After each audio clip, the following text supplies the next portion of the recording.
Spotlight, lectures and performances on and around Albany State University. Good evening. This is indeed a touching moment for me personally. My task is to introduce Dr. Anderson. But I will submit to you that in Albany, Georgia, and in Southwest Georgia, this man needs no introduction. He is our son. But rather, I'd like to take this opportunity to offer thanks. We want to thank America's Georgia for producing such an individual. We certainly want to thank his mother and father for having conception on their mind for this individual. We want to thank Dr. Anderson himself for pursuing an education, a quality education, finishing high school at the tender age of 15.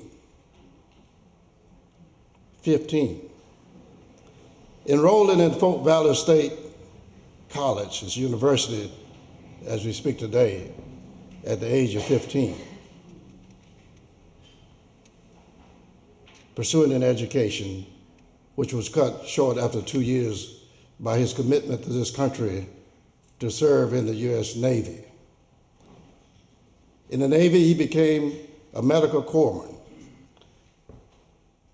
He always wanted to be a physician. But after he left the Navy after 2 years, he married the young lady of his life. And they had not one, not two, not three, not four, but 5 children. So you see, he's an expert in a lot of areas.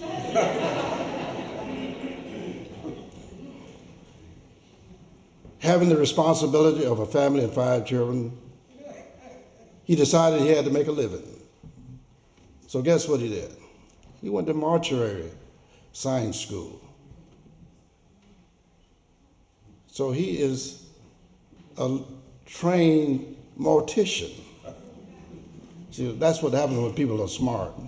They get confused sometimes and they go down a lot of paths. So this man is a mortician by training.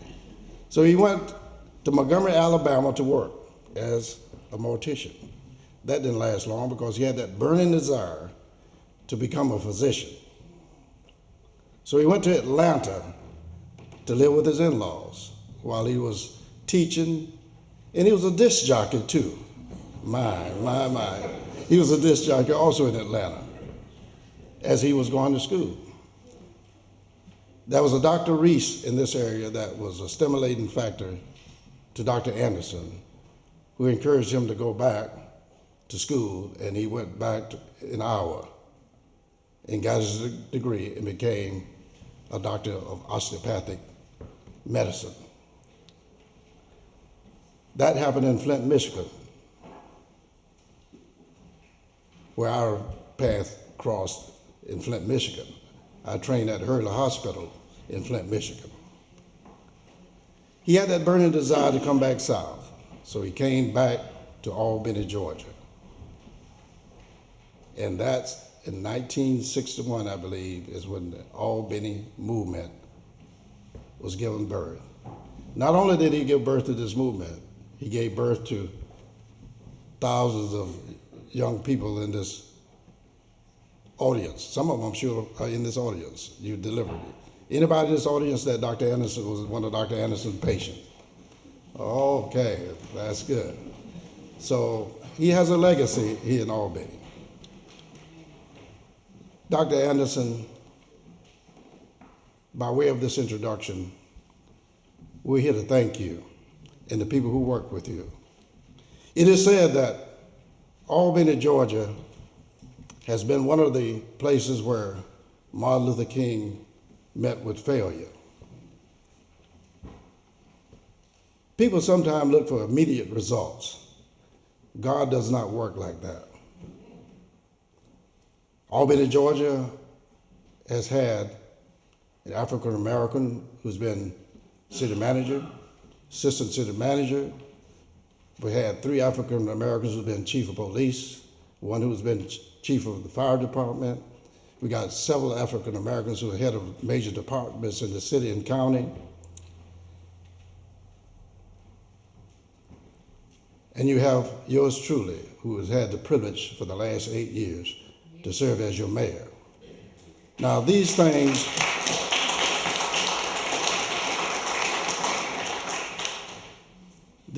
just don't come about. The groundwork was laid by people like Dr. Anderson and others. And I won't call the names, but as I look in this audience, I see several people who are actively involved. You know, out there in life, you have a lot of wannabes and people who take credit for things that they didn't do. But we have some people here who are the real deal. And we want to thank all of them. And our next mayor will be a female. Now that's history. That is history.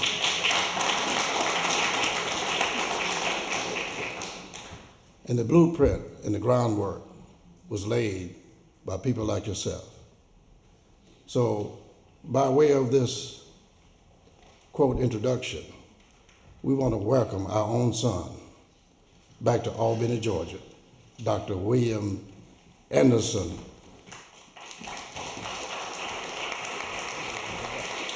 That was beautiful. Thank you. Thank you.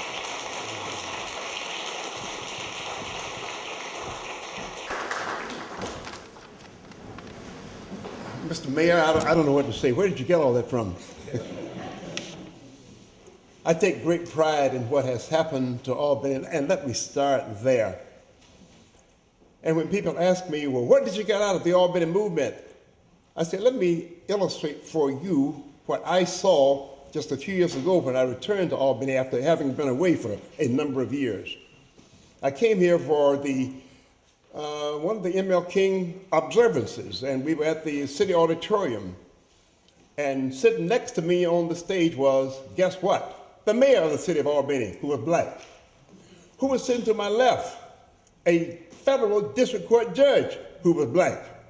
Who was sitting to my right? Chief of police, who was black.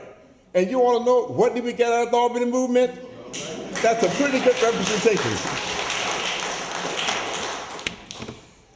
Now, as I came into the sanctuary here, of course, it flashed back, Charles. It flashed back to 50 years ago when the Albany movement was formed. Because we had many of the mass meetings right here in Mount Zion Church, and I'll tell you a little bit more about that later. But I think that we should also remember those who also were part of the Albany movement from its inception. And I'm going to ask each of you to just pause for a minute to remember some of those who are not with us tonight, but they are responsible for the progress that was made growing equality and justice in the Albany movement. Starting with people like Charles Sherrod, who is still alive, by the way, my good friend Charles Sherrod. And let me say this without fear of contradiction. Had there not been for Charles Sherrod and the SNCC, members of SNCC, I dare say there would not have been an Albany movement. Charles, stand up, let everybody see who you are.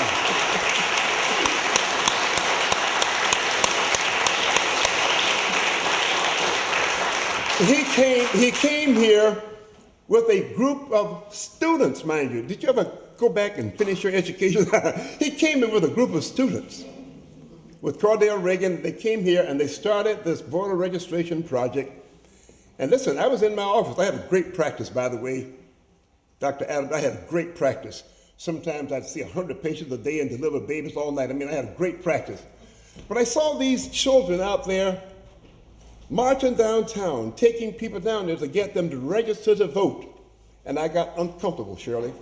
I got uncomfortable. I could not sit in my office and get my $3 office call when I could get it. And I made house calls, $5 house calls when I could get it.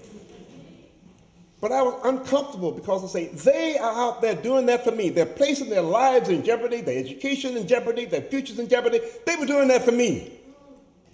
I got uncomfortable. I got up out of my chair And I went there and I joined in with the marches to help people to register to vote. That was the beginning. Then it was the leaders of Albany, those who were the elder citizens of Albany, that came together and said, you know, we better get out there and get in front of those kids because they're ours. We are the leaders of this community. We can't let them do it and we not be a part of it. That was the inception of the Albany movement. There was a series of television productions several years ago, and where the announcer said, there are 1 million stories in this city. He was talking about New York. There are 1 million stories in this city. This is but one of them. There were not 1 million in Albany, but there were thousands of stories in the city of Albany, and not just in the city of Albany itself, but in the city of Albany and surrounding towns, there were thousands of stories about how we got over. You know that song, How We Got Over? I'm going to just tell you one of the stories. Now, we always had music at the mass meetings. And one of the people who would raise the first song, I want her to come up and stand with me. Rutha, would you come here and stand with me, please? Because before, a few years ago, I was privileged to become elected president of the American Osteopathic Association, which is an 80,000 member organization. And I said, I want this organization to go to Georgia.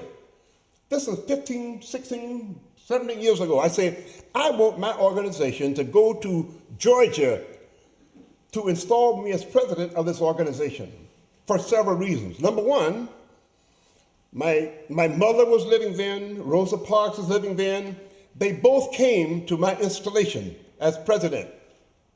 And I said to those who were there, I'm proud to live to see my mother become Mrs. Anderson and live to see Rosa Parks become Mrs. Parks. They had lived all of their lives, and now they were in their 70s and never had become Mrs. They were Girl and Annie, as far as they got, Girl and Annie. I was so proud that they lived long enough to become Miss Parks and Miss Anderson. And then I said, I want you to hear the soul of the movement, the stir of the movement, the one that created the spirit in the movement. And I had Ruth to come up to Atlanta and sing for us. Would you do that for us now? Pick a song and just sing it, honey. Okay.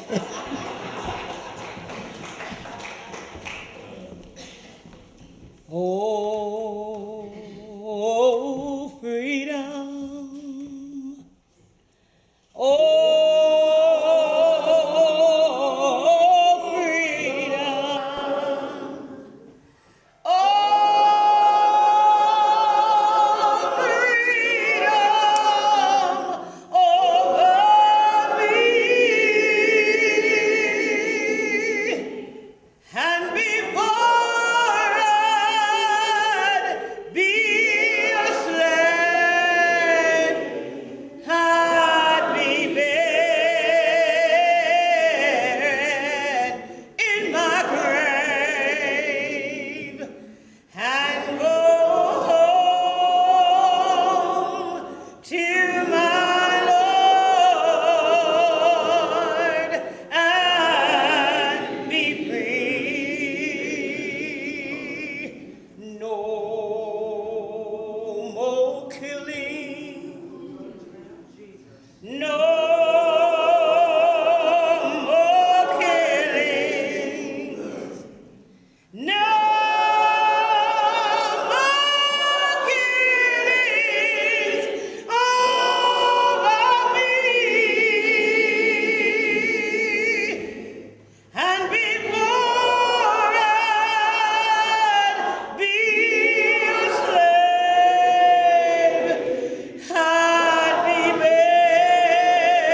And after she would sing a song like that, I would just say, all right, now let's march downtown.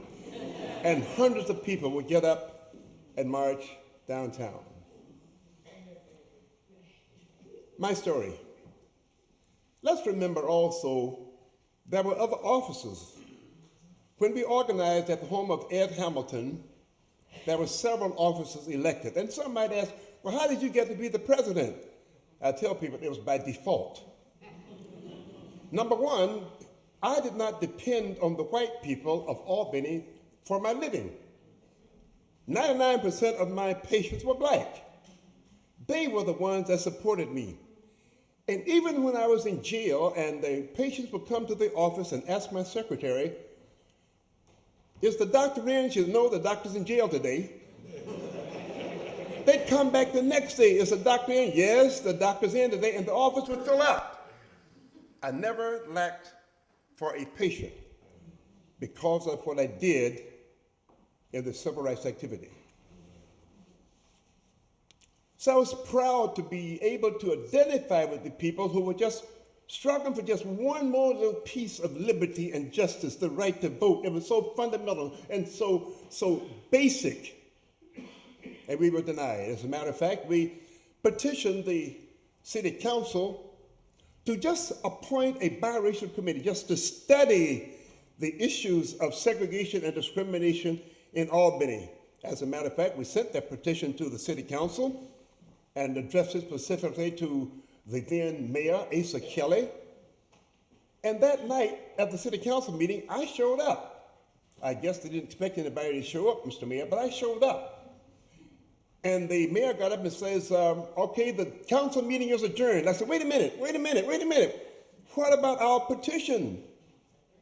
And he said, we saw your petition, reviewed your petition in executive session. That means everybody else was excluded.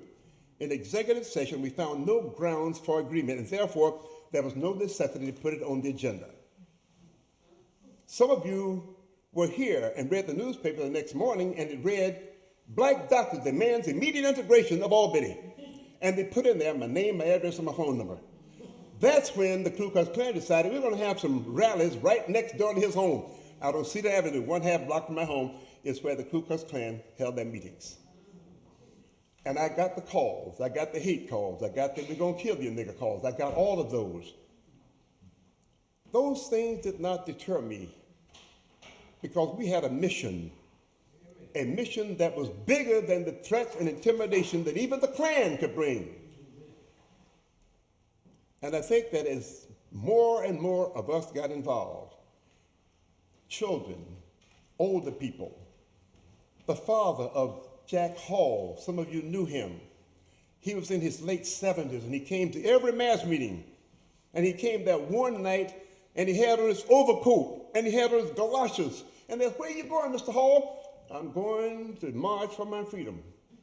He went to jail with the rest of us. He's one of those unsung heroes. But there are some others that we should remember. Slater King, the vice president of the movement. A courageous leader. C.B. King, our attorney, another courageous leader. Do you recognize that there were only 3 black lawyers in the state that would take a civil rights case? C.B. King was one, Don Hollowell was the other one, and in Atlanta there was a lawyer who was probably on his declining years. We called him Bulldog. Bulldog. They were the only 3. But we didn't need but one committed lawyer because one committed lawyer was able to make a difference. And he was a good one.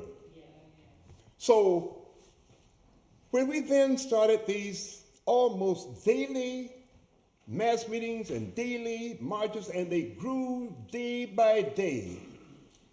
And then there were people like Goldie Jackson, who was working at Albany State College at the time, and she left her job to join us.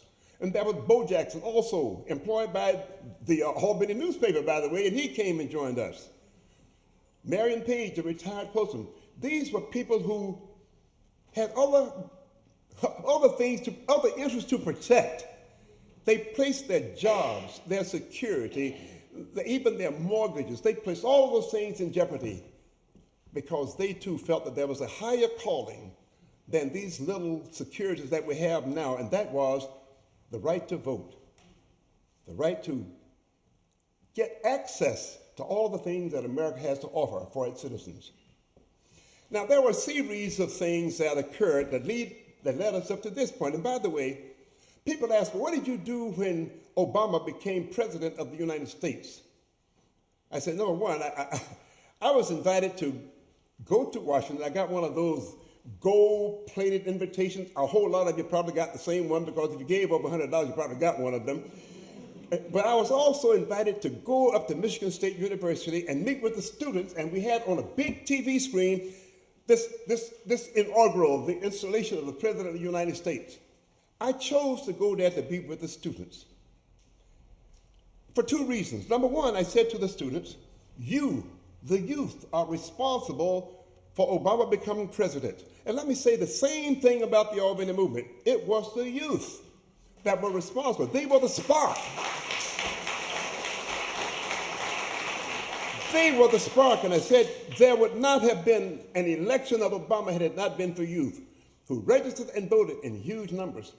But I also said one other thing that I want you to remember.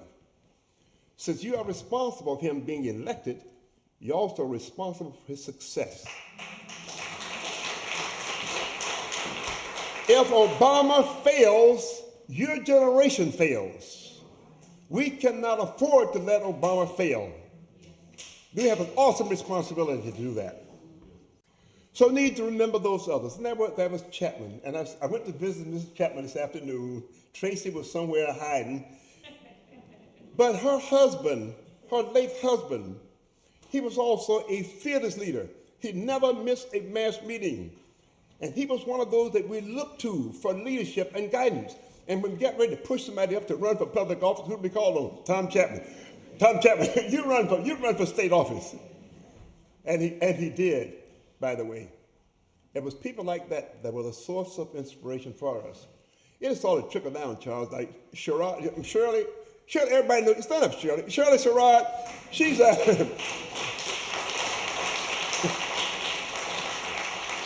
You see, I'm not certain that Shirley would have taken the courageous steps that she took in defiance of the federal government had she not been married to somebody like Charles. Charles. But it took a lot for us to get to this point. And let me just give you a brief recap of our history that resulted in us being here today and enjoying the privilege that we have. Slavery was an abominable thing. It lasted over 300 years. But the end of slavery by the Emancipation Proclamation was only the end of legal slavery. Got that? Only the end of legal slavery. And you could change our status on paper, but it did not change the way people would act. So the Emancipation Proclamation only emancipated us legally, no more your slavery. But then we had to go through several more hundred years of this doctrine of separate but equal before we began to realize that there's more to freedom than just not being a slave. The next step has to be taken, and now we have to gain those freedoms that inure to us because we are citizens of the United States. So, when the slaves were brought to America, they had three imperatives. One was survival. It is recorded that nearly 3 million blacks never made the Middle Passage. They never made the passage from Africa to America, as many as 3 million. And that's a conservative estimate, I'm sure, probably more like 10 million, because if you got sick on board that slave ship, you were dumped overboard. There was no medical care. So the first imperative was just survival. You have demonstrated by your very presence that you have the capacity to survive even in the midst of adversities. We have an inordinate capacity to survive. We'll do whatever it takes. Now, my friend Mayor Adams talked about all the things that I went through to get to be a doctor, but let me tell you, sometimes you make a decision that I'm gonna do whatever it takes. As a matter of fact, I was looking at some of the film from the Albany movement, the height of the movement, when I guess I didn't have sense enough to be afraid. After a while, you don't have sense to be afraid. And they said, well, what are you going to do? I said, we will do whatever it takes. Whatever it takes. Mind, this was 1961. And I'm saying we will do whatever it takes to gain our freedom in Albany. Does that mean we're willing to sacrifice our jobs, our security, our lives? My wife's grandmother said to me, Andy, don't you know that they have lynched blacks for less than what you're doing? I says, I know it, Mama. But if that happens, so be it. I'm willing to sacrifice my life for the freedom of my children and my children's children. I was willing to do that. So the first was survival. The second was we had to create an identity. Don't you know that blacks that got off those slave ships did not have an identity? Matter of fact, they were not even considered to be people. They were not people. You know, some years later we became 3/5 of a person, but we were treated as cattle. We were counted as cattle and chattel. We were property. We were not people. So we had to create an identity. Matter of fact, some of us are still trying to create an identity. Did you know that? I have been at least 5 things in my lifetime. I was born colored. I know I was born colored because I saw it on my birth certificate. William Anderson, born to Emma Jean and John Daniel Anderson, race colored. But that didn't last too long because a little bit later I became a Negro. Well, I did. Well, there were some people that couldn't quite learn how to pronounce that word, so it came out Negra. Negra. But I became a Negro. It wasn't until some years later I became black. Now, when I first became black, that was fighting words. You know, you call me black, you got a fight on your hand. It was some years later that I began to accept my blackness with pride. It was Stokely Carmichael who said, I'm black and I'm proud, I'm black and I'm proud. I began to take on pride in my blackness and what we had accomplished to be able to survive as long as we had survived. I went from black then to African American, and later it was called Afro-American. I guess we said, well, if they can be British Americans and French Americans and German, we can be African Americans. I think today we are African Americans. I don't know how long that will last. But the point is, we had no identity.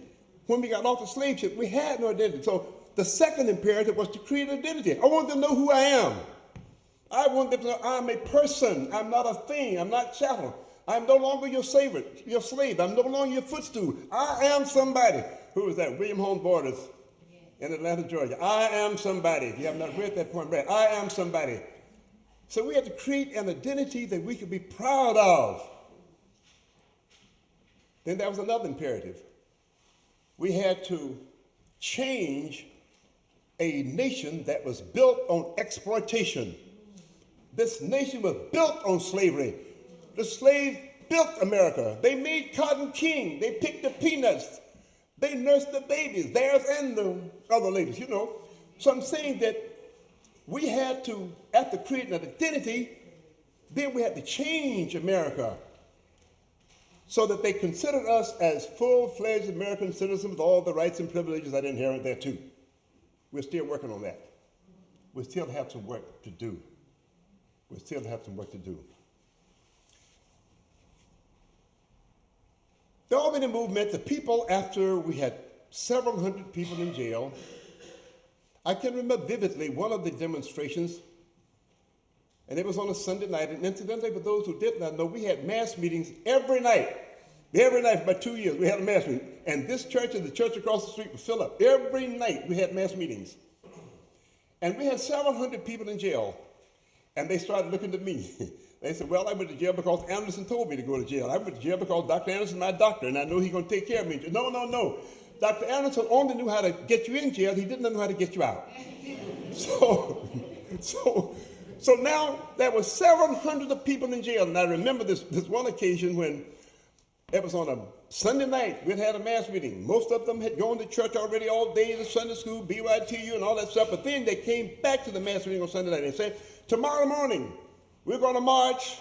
Hundreds of us are going to march downtown. We're going to keep on marching to fill up every jail in Southwest Georgia. Well, at breakfast that morning, on Monday morning, my wife and my 3 children were having breakfast, and I said to my children, before this is all over, it is very likely that your father is going to be arrested. But I want you to know he's not going to be arrested because he's a criminal. He hasn't hurt anybody, he hasn't killed anybody, hasn't shot anybody, hasn't stolen anybody. but he's going to jail for your rights. So you will have all the rights and privileges of an American citizen. I don't know whether they understood it then or not, but they eventually did understand it, and they have an appreciation for what we were doing later on. So that day, that Monday morning then, my wife and I locked in arm, and we said, let's go downtown. We're going to march around the courthouse square. And several hundred people went with us. We went around one time and nothing happened. Went around the second time, nothing happened. Went around the third time, and I was leaving my wife. I said, honey, take them around one more time because they're not going to do anything today. They were waiting on the other side of the block, and all of them were arrested. Now I've got everybody in jail, including my wife. How am I going to go back now and explain to my children, I told you your father was going to jail, and now I got to explain to you why your mother's in jail. That, I guess, is when I realized I needed help. But then I remembered I had befriended Martin Luther King Jr., and I want to tell you that story also. If you get tired, go on home. I'm going to tell this story. I said, all these people in jail have no idea how I'm going to get them out of jail. But then I remembered, you had befriended Martin Luther King Jr. Before he was Dr. Martin Luther King Jr., Nobel Peace Prize winner, a world figure. You had befriended him before. And let me put a pin in that. Make friends as you go along the way. You never know when you're going to have to use them. So I remember, Martin Luther King happened to be the best friend of my wife's brother, James Madison Dixon. They both were aspiring preachers. And they would come to my mother-in-law's house. I didn't have a home of my own. I stayed with my mother-in-law. To my mother-in-law's home, and they would practice their preaching in my mother-in-law's home. I mean, they would practice their preaching ad nauseum. Everybody tried to be another Sandy Ray of some kind. And I said to Martin one time, why don't you just shut up? I had no idea I was saying to the future world leader, Nobel Peace Prize winner, PhD, and all that kind of stuff, why don't you shut up? Well, I wanted to eat those words later on. But anyway, notwithstanding that relationship, we developed a friendship that endured. Fast forward. The mayor told you I wound up in Montgomery, Alabama. Why Montgomery, Alabama? Why in the world would you leave Atlanta, Georgia, and go to Montgomery? Are you out of your mind? Can you imagine that? All right, I went to Montgomery, Alabama, and this is prophetic. I was trained as a mortician in Atlanta. This is before I became a doctor. And there was a funeral home in Montgomery that needed a mortician. They contacted the Mortuary Science School in Atlanta, and we say, Anderson just graduated, and he knows how to do the work of a mortician. He gave me a job. His name was J.H. Lovelace. Mr. Lovelace says, I want you to finish your education. So you set your own schedule. I want you to go to school and work at the funeral home. So I went to school in the daytime, and I worked at the funeral home at night. How prophetic again, because I was the only one stirring at 2 o'clock in the morning. What are you going to do when that phone rings at 3 o'clock in the morning? Well, I was the one who had to answer that phone at 2 o'clock in the morning. But a blessing came to me because I was working at night. Because the pastor of Dexter Avenue Baptist Church, Vernon John, for those of you who don't know of him, I recommend that you Google him. Vernon John, one of the most brilliant theologians of that era. He would walk the streets of Montgomery, Alabama at night. And on one occasion, he put the name of his sermon out on the marquee in front of his church. It is legal to lynch a Negro in Alabama. And they knew that's the end of that church. That church was later pastored by M.L. King. He put that out there, and everybody thought that's the end of that church. And early that Sunday morning, he was walking up and down the street in front of the church. Nobody dared touch him. But while I was there in Montgomery, another thing happened that I could not have planned, by the way. One of my classmates just left from here. Where's my classmate who was at Alabama State? I guess he left now. He says, I can't stand to hear you again. Anyway, one of my classmates, though, happened to be Ralph David Abernathy. Get this, how profound. Ralph David Abernathy. And somehow or another, we bonded early on. I think he was in love with my wife because I would come home from work and he had eaten all of my dinner. My wife had given him my dinner. But he became a part of the family, so much so that he became the godfather of my oldest daughter, Larita. Mind you, Abernathy and King did not know each other. There was absolutely no connection. Both of them were aspiring ministers. I befriended both of them. What did I say about making friends along the way? Every opportunity you have, make another friend. So now I got all these people in jail. I remember Marvis the King, Rev. Abernathy, because the Montgomery bus boycott had already been a success. This was 2 or 3 years later. So I was able to call them, not as a stranger, but as a friend. But Martin was hesitant to come into Albany. He says, I can't come down there. We were on the phone in Shiloh, across the street. We were in Shiloh Baptist Church. I can't come down there. You have no organization. That's right. You have no strategic plan. That's right. You're not organized. That's right. But we have people who are yearning to be free, and they're willing to do whatever is necessary to gain that freedom. He said, I don't know. I got to meet with the president. I got to meet with the Congress, and I'm going. I said, but you don't know. These people have been waiting for centuries for a leader. We were trapped in this mirage of segregation, discrimination, this cesspool, and had no idea how to get out. They need you. They need your wisdom. We need your courage. You need your direction. You need your inspiration. And he says, oh, no, I can't do it. I said, wait a minute. I want you to hear these children sing. And Retha must have been on the front row. And Bernice Johnson was probably on the front row. All the freedom singers were there. I said, I want you to hear them singing. And I put the phone out the window. I was in the pastor's study behind the pulpit. And he heard them singing, oh, freedom, oh, freedom. I said, you hear that, Martin? He said, let me hear a little bit more. So I let him hear a little bit more. Before I be a slave, I'll be buried in my grave. He said, I'll be there tomorrow. And he came the next day. He came to Shiloh. That's where we were. With no toothbrush, no pajamas, just Martin. He came. And he spoke at Shiloh that night. And he could speak. He could speak. And Ralph was with him. And Ralph was the warm-up preacher. He was a warm-up preacher. And after he spoke at Shiloh and was going to his seat, I bent over and said, Martin, you got to go across the street to Mount Zion. He said, but I'm tired, and you know I got to go to London. I said, no, these people have come from miles around because they heard you were going to be in town. He dragged himself across the street to this church, where he spoke a second time after warm-up by Abernathy. And as he was going to his seat, I bent down and said, you got to go back to Shiloh. Oh, no, I've already been there. I already spoke there. I said, I know. But these people could not get in. 100 miles around, people came to these two churches on that night. How the word got out, I have no idea. There was no telephone, there were no newspapers. If they had them, couldn't read them. So radio, there was nothing. But I don't know, they just sent smoke signals, whatever it was. But this whole area was filled with people waiting to see and hear Martin Luther King. So he spoke again at Mount Zion. You got to go back to Shiloh. He went back. Every time he spoke, he got stronger.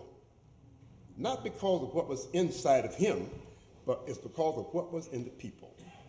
The people picked him up and carried him to that next level. Then I announced publicly, and Andy Young incidentally accuses me of tricking Martin to come down here. He tricked Dr. King to come down to Albany. I said, okay, I accept that. But he agreed that night that he would stay with the Albany movement. What Martin brought to the Albany movement is something that the Albany movement needed. We had the desire, we had the urge, we had the motivation, we wanted to do it, but we did not know how. We did not know how. Every time there had been a social change in America, it was by violent means. It was a war. We still have more wars than we can count. It was by war. And we thought the only way you could change these people is to kill them all. Well, Martin came with a new weapon, a different weapon, the weapon of peace, love, and nonviolence. And that's what the Albany movement needed. Mind you, he needed people who were motivated like the people in Albany, but then we needed the direction from him, this new armament, this new weapon for fighting segregation and discrimination, and it was a weapon of peace and nonviolence. The rest is history about the movement itself, but there are some things that we yet have to do. We're in the midst of a political battle, and I'd like to say right versus wrong. There's some to try to characterize it as class warfare. It's not. It's what's right and what's just. I could never have anticipated that I would find myself here in Albany, Georgia. As a matter of fact, let me confess. After I finished medical school in Des Moines, Iowa, at Des Moines University, I went to Flint, Michigan. I was not at Hurley Hospital, I was at what is now Genesee Regional Medical Center. And I got kind of comfortable up there in Flint. You know how some of us can go up north and we get a little taste of freedom and we can ride on the front of the bus and we can get a sandwich at lunch counter downtown. Well, I was like that in Flint. And I says, I don't want to go back down there. But then my wife, she said, you made a promise that if you ever got your education, you were going to go back down in rural Georgia where they need you. See, they don't need you in Flint, Michigan.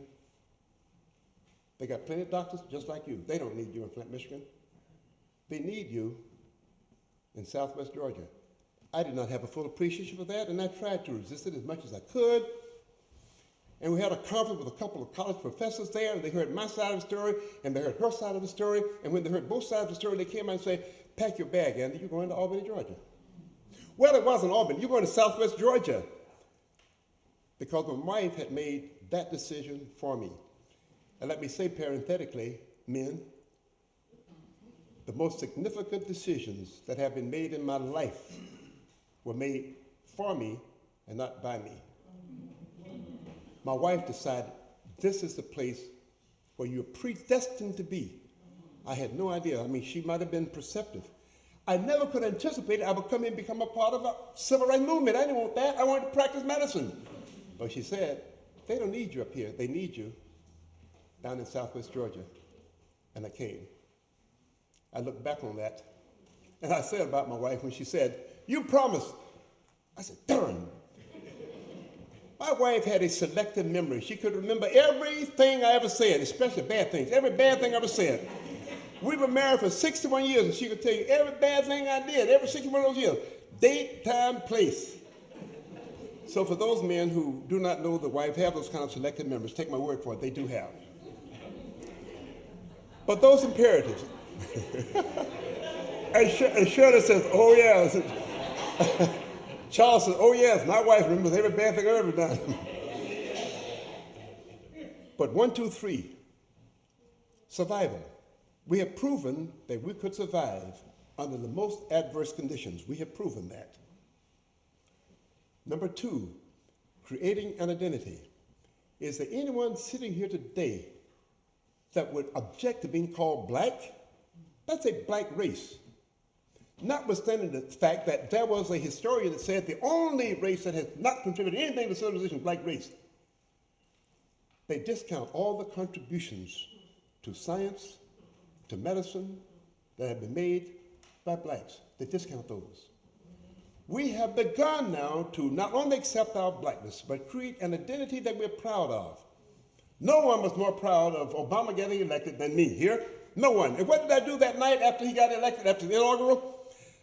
Well, I guess it was after the night he was elected, because all over the country, everybody was celebrating, all over the world, they were celebrating. I went home and got in that bed and cried all night. I cried all night. I said, had there not been for the Albany movement and movements all over this nation, there would not have been an Obama.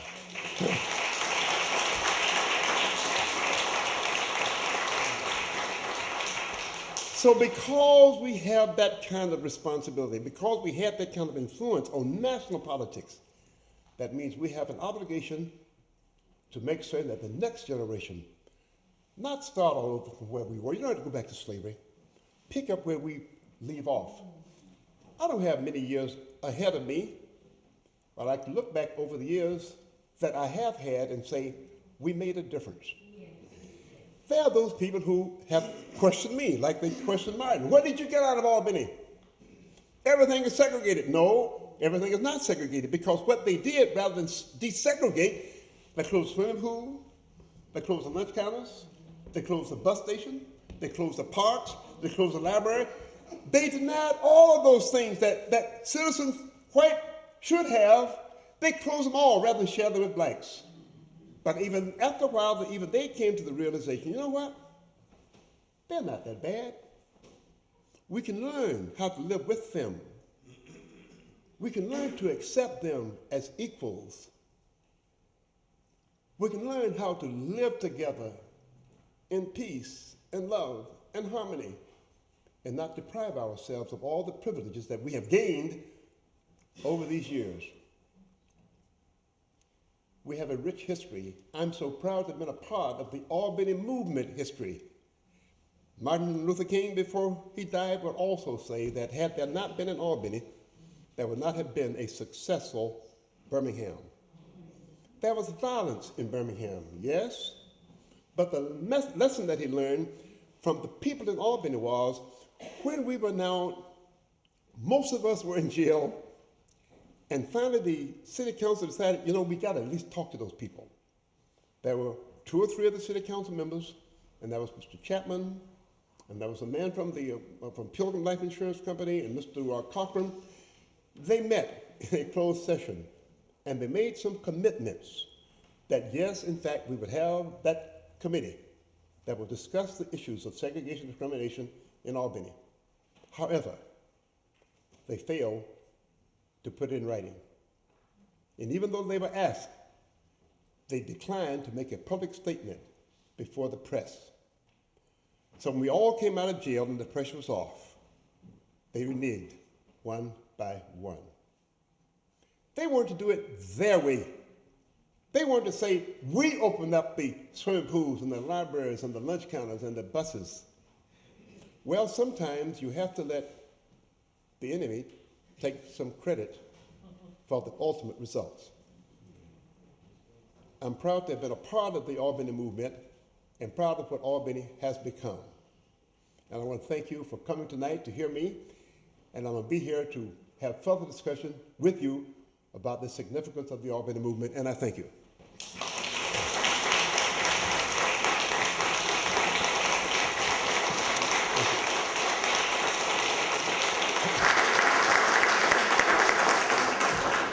There were those who were asking about my family. I had 3 children at the time, and my oldest girl was about 12 or 13. It was the most difficult thing I had to do to keep her from going to jail.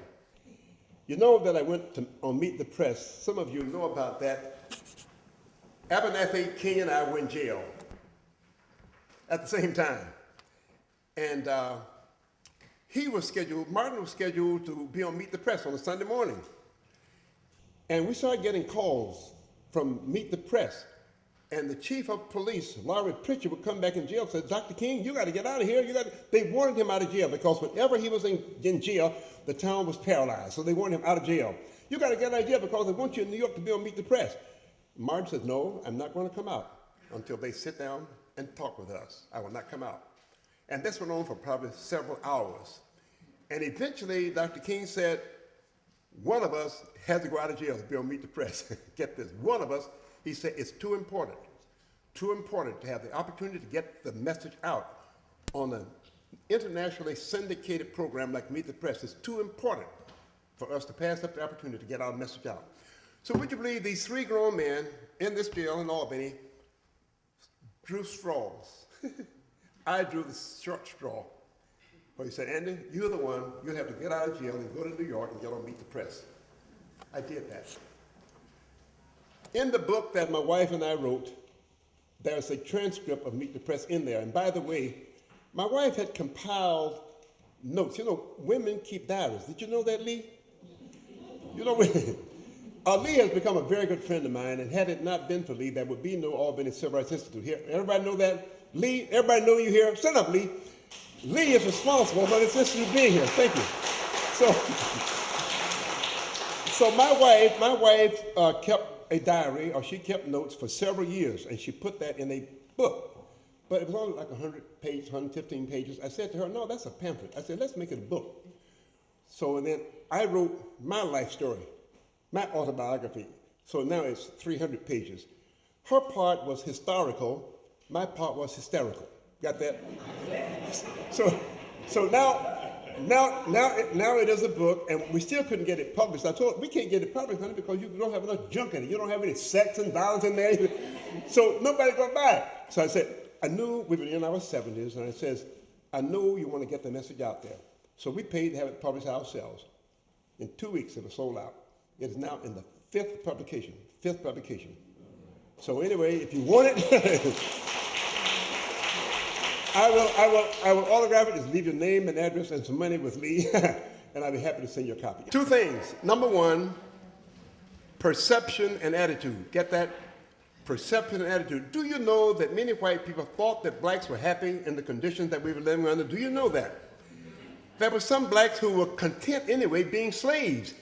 After the Emancipation Proclamation, there were blacks who said, free? What is that? I don't own anything, or have nowhere to go, I have no money, have no property. What does freedom mean? It didn't mean anything. So perception, what we taught in Albany was white people learned that black people are not going to take it anymore. We're tired as hell, tired as hell, and we're not going to take it anymore. We do have a debt of gratitude to my pastor, E. James Grant, who was the pastor of this church, courageous man who opened up this church for us. And accolades for H.C. Boyd across the street. Shout out. These were the sanctuaries of the movement, and had there not been these, there would have been no place for us to meet here. So anyway, we all tribute to them. So I'm saying that perception was very important. Black folks came to the realization that we don't have to take it anymore. We've got a weapon now that we can use. It's called nonviolence, peace, love, a weapon that has proven to be effective. Because Marvis the King said at one point, the only way you can bring about a permanent social change is by peaceful, nonviolent means. The only way. War is temporary. You can restrain the heartless, but you cannot change the heart. You have to do that by love. So perception was important. The second thing was attitude. Once they realized that we are here to stay and we're not going to quit, we're going to keep on coming, the attitude changed. Well, now we've got to deal with them. Perception, they're not going to take it anymore. Attitude, now we've got to sit down and talk with them. I'd just like to mention this to the audience. When we were demonstrating at Florida A&M during the 59 through 63, it's very important for this audience to know that if not for fellow students from FSU and Florida A&M marching together, locked arm in arm, that movement in that area could not have been successful because the policemen were hesitant about doing certain things because they didn't know whether that young white lady who was holding my arm was the daughter of a judge or a lawyer or whomever other place. And I'd like to just ask this question about how much white involvement did you get in the movement? Thank you. For those of you who will get the book, and Mr. Mayor, if you don't have one yet, I'll send one to you. There is a section in there on whites in the Albany movement, and there is a picture, a photo in there of about 50 of the white ministers lined up to go to jail, right outside the jail in downtown Albany. It's in the book. And also, for those who don't know, had it not been for the support of some whites, Martin Luther King's organization, SCLC, would not have been able to survive. So they, for many of them identified with our plot. Now mind you, let me say this also about Larry Pritchett, who was chief of police. Larry Pritchett was not basically and fundamentally a bad, evil man. He was not. The system caused him to act like that, and he had to follow the direction of the city council. Mind you, the mayor didn't have any power. Everybody know that? The mayor had no power. The mayor does now. This movement did not just free black people. It freed a lot of white people. A lot of white people. Now, let me tell you one other little experience. I was down here a few months ago for the observance of the Founders Day at Albany State. When I left here, I went over to Americus, Georgia. Anybody know about Americus? That was my small town. You know about Americus, all right. And Americus had a movement, But anyway, the Windsor Hotel, most prestigious hotel probably in this part of the country. Beautiful hotel. I was there as a bellhop at the age of 13. There was no such thing as child labor laws. So 50 years forward now, what do I want to do? I want to go and stay in that hotel, where I had to go in the back door and could not imagine getting a room in that hotel. I said, I don't want just a room, I want a penthouse suite. So, I went back to American, Georgia and spent the night in the penthouse suite, and I was treated royally, by the way. The owner, manager, sent a bottle of wine for us to have at dinner, and it was a delightful experience. Took pictures of us in the Lovett Hotel. So anybody want to know, what did the Albany movement get? That kind of reception. As a matter of fact, I was in a restaurant just this afternoon, and I looked around in the room, and there were mixed people, black, white, black, white, black, white. There was not a single table where they had several people, but there was not a mixture of people. That could not have happened 50 years ago, people. So these are tangible things. I mean, not just the mayor and the police chief and the fireman and the federal district court judge and the courthouse. I mean, I'm proud of all of those things. And ask me, was it worth it? Oh, yeah. Yes, ma'am. Another one of mine. I know they talk about the nervous damage and the uncle tones. Yes. Did those people ever confront you about the work you were doing at the time? Yes, as a matter of fact, they would remain nameless, but yes. And they said, why are you causing all of this trouble? Why are you stirring up all these people? These people were happy before you got here. You caused me to lose my job. You caused me to lose my mortgage. Yeah. A whole lot of people were not happy with what we were doing. As a matter of fact, Marvis the King did not have all friends during his lifetime. I was in Detroit. I went back to Detroit in 1963. That's when I went back into residency, surgical residency. And Martin and I kept close contact. He'd come up to Detroit, but there were a lot of them that, not because they understood and didn't agree, it's because they didn't understand. So I called him. He was in the backwoods of Mississippi, because he went everywhere. In the backwoods of Mississippi, in the middle of the night, I said, Martin, you got to come up to Detroit to talk to these preachers. He said, no, I don't need to come up there. He said, yeah. I said, yes, you do. Yeah, but some of them never supported me. I said, I know that too. But these are people who have supported you because they don't understand why you're opposed to the war in Vietnam. They said that's anti-American. He came. And about 50 ministers, they came to a meeting I had at the Park Shelton Hotel. And he spoke, and he explained why we should be opposed to the war in Vietnam. Now I'm ready to take a vote. And one of the preachers there, H.H. Coleman, who's dead now, I can mention his name, H.H. Coleman, he says, before you take the vote, he said, let me speak. He said, on Sunday morning in my church, if one person sitting on the front row hears and heeds the message that I give, I consider that success. When Marvis the King speaks, the world listens. The world listens. Nobel Peace Prize, the world listens. He's bigger than us. He's not just for black folks. He's for the world. And wherever people are oppressed in the world, Martin King feels an obligation to go and help them. So after Coleman finished his mini sermon, then he took the vote. It was overwhelming. They didn't understand him. Like today, some of us don't understand Occupy Wall Street, do we? Some of us don't understand Occupy Wall Street. I'm saying, you old folks don't try. Us old folks didn't understand SNCC students coming out here marching. You know, they didn't understand that. So sometimes the children will be our leaders. Yes, sir. Say it out loud. Now, how do you feel when they show Dr. King's birthday every year about Albany, Georgia, and they brings up the failure? How do that make you feel? I just want to know. I don't have to have, just let me know how you feel about that. Because I know, for me, I don't feel too good about that. Because, see, I know the answer to that.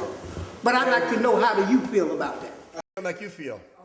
I'm annoyed when I hear that, but that's why I do not pass up the opportunity to go and explain to people what we got out of it. Mind you, it is not as important to sit down at a lunch counter as it is to have a job. Got that? It's not as important to sit on the front of the bus as it is to be able to be a policeman or the mayor or city councilman. Those are much more important than those symbolic things like sitting on the bus, lunch counter, swimming pool, park. So the important thing was what I said, the perception and the attitude. White folks learned that the black folks are not going to take it anymore, and blacks will find out there's a way to change society and do it nonviolently. Those two things are what we got out of it. Anything else? Also, Martin said, we couldn't trust those people. So in Birmingham, he said, we got it in writing before we start marching. We got it in writing. Any other questions? Thank you so much. Thank you so much, everybody.